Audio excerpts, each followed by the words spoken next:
Y a esta hora se encuentra ya con nosotros Fernando Vega. Él fue asambleísta constituyente, es analista político y activa en varios colectivos ciudadanos.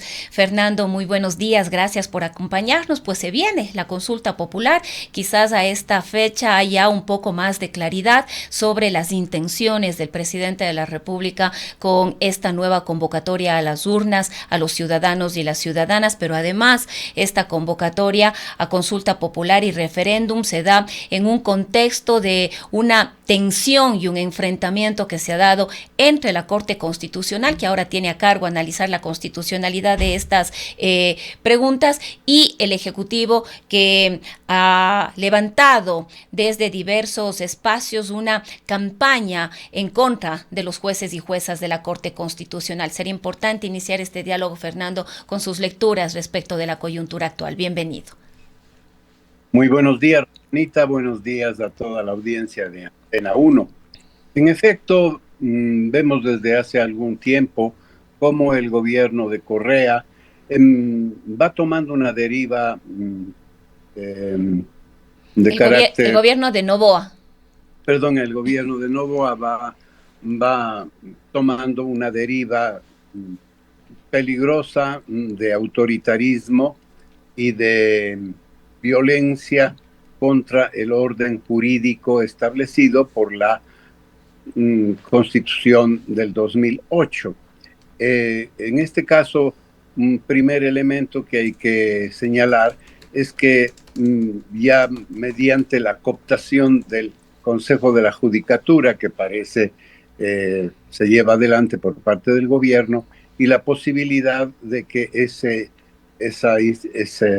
poder del Estado, pues esa institución de la justicia, pueda declarar una emergencia jurídica con la cual se podrían destituir jueces y sustituirlos por jueces golondrina, pues a la voluntad del Ejecutivo. Es un primer elemento que hay que tener en cuenta. En segundo lugar, pues está arremetida contra la Corte Constitucional, en contra, como ya se ha señalado por todos los especialistas, en contra de los principios fundamentales de los estándares internacionales, en los cuales pues los jueces de la Corte Constitucional son los últimos intérpretes de la Constitución y que por lo mismo sus fallos, que son fallos jurídicos en derecho constitucional,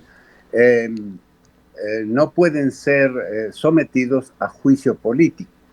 Los jueces constitucionales están también sujetos por otros motivos a procesos de juzgamiento, pero por la misma instancia jurídica, es decir, en este caso sería por la Corte Suprema de Justicia, ¿no?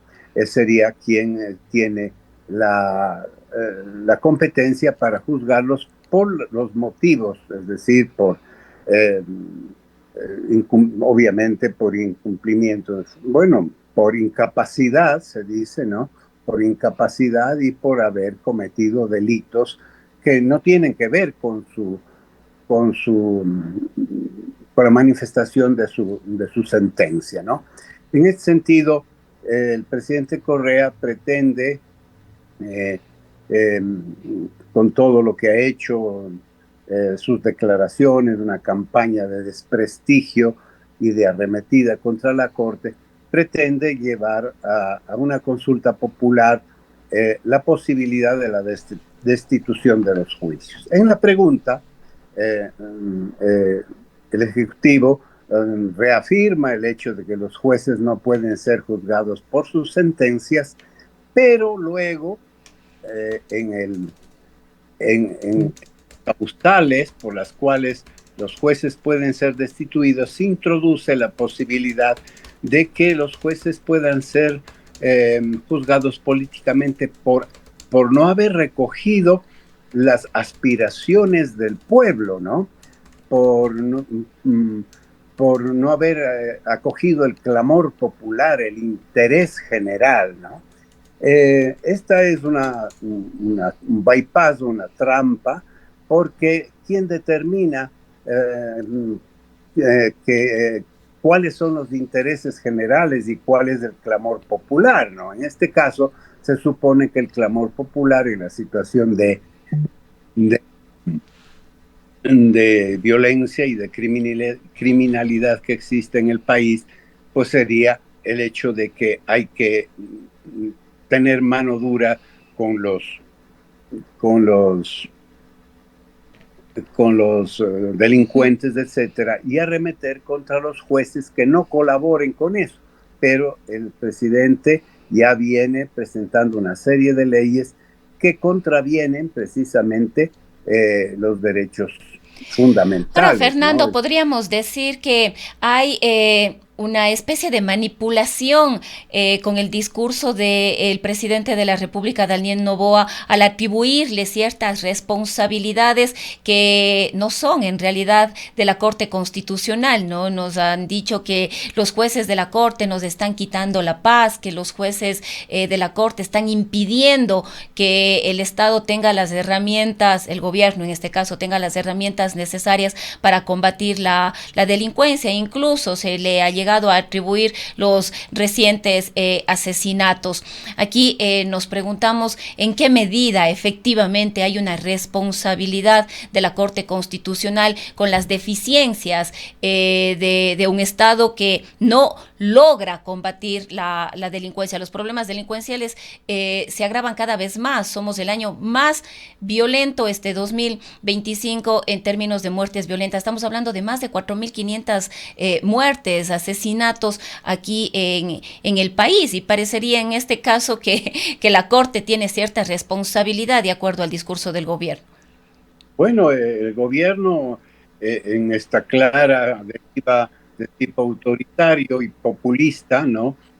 Busca un enemigo simbólico, ¿no? Es decir, ya no pelearse por todos los poderes del Estado en sus manos, entonces busca a la Corte como enemigo, aliado, incluso atribuye a la sentencia preventiva de la Corte que suspende artículos que son claramente inconstitucionales como aliados de los criminales, es decir, o estás con el gobierno o estás en contra del gobierno, y todos los que están con el gobierno son aliados de los criminales.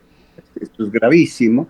Y entonces ahí está la trampa, ¿no? En que luego de solicitar la consulta popular, el enjuiciamiento a los jueces, aunque en el texto dice que no pueden ser juiciados por sus sentencias, sin embargo, sí se pone como causal, como una posible causal, el hecho de que podrán ser enjuiciados cuando sus sentencias vayan en contra del interés general, del interés popular, del clamor popular.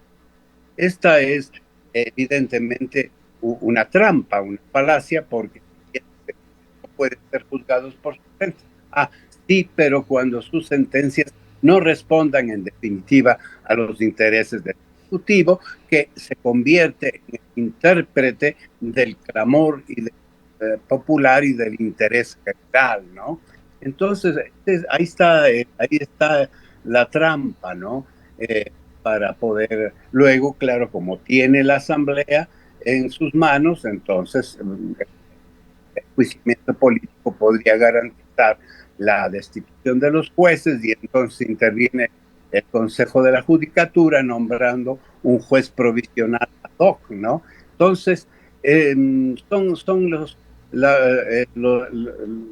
estos enredos, ¿no? Que van cada vez más dinamitando, destruyendo la seguridad jurídica del país, ¿no? El propio Ejecutivo, como usted dice, se da un tiro en los pies porque está buscando, dice que busca seguridad jurídica para combatir a los delincuentes, pero está haciéndolo a su vez destruyendo absolutamente la seguridad jurídica, donde la Corte Constitucional es la garante que mediante sus juicios, sentencias, resoluciones, pues trata de defender el interés de las minorías, los derechos de las minorías frente al Ahora, abuso. Fernando, esta deriva autoritaria no hay duda que pone en riesgo fuertemente la independencia de poderes, en este caso la independencia de la justicia y por lo tanto pone en grave riesgo la democracia. Pero vemos que no son temas que le llegan mucho a la ciudadanía. El ciudadano común, ¿cuánta reflexión tiene efectivamente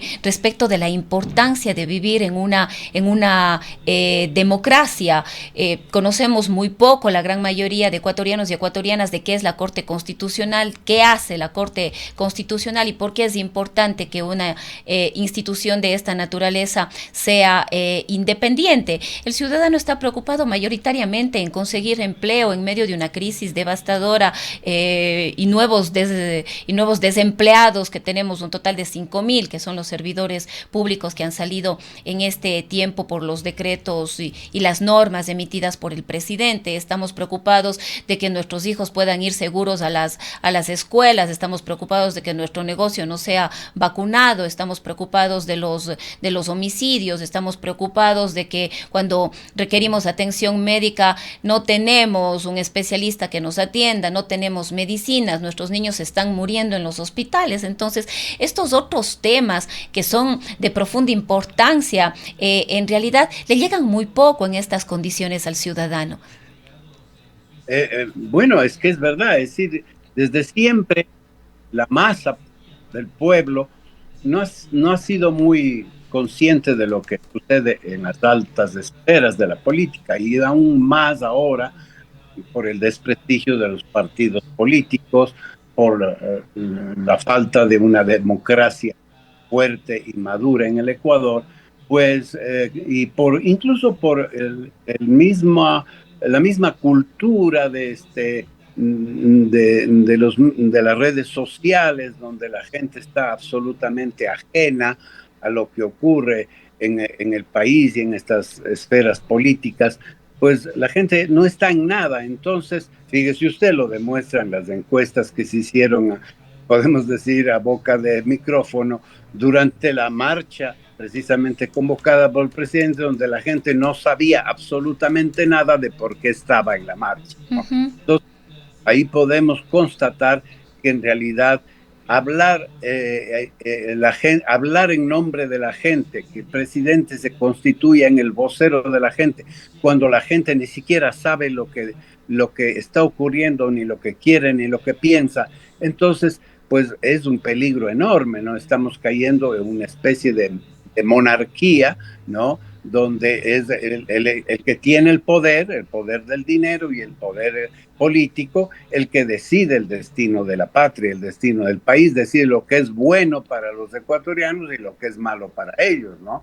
Entonces, estamos terminando, es decir, llevando a la crisis final eh, la estructura jurídica del país, ¿no? Esto es peligrosísimo. Yo diría que no voy a estar construyendo una especie de correísmo 2.0, ¿no?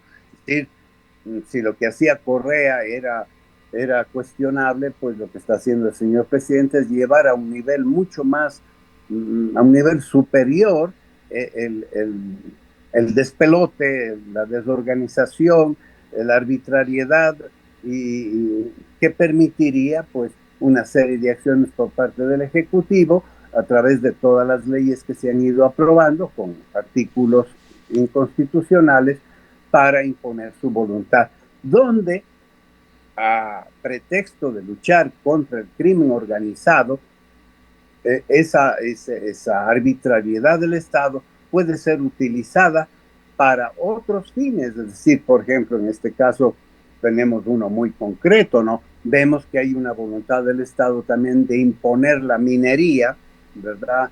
Contra viento y marea en el Ecuador. Y entonces, claro, a quienes se resistan y a quienes se resistan a la imposición de estos proyectos mineros en sus territorios, fácilmente se les endilga, ¿no es cierto? Y ya está construida también el imaginario de que quienes se oponen a la minería legal, que es la que quiere imponer el gobierno, ¿no es cierto?, serían aliados del crimen organizado y de la minería ilegal, ¿no?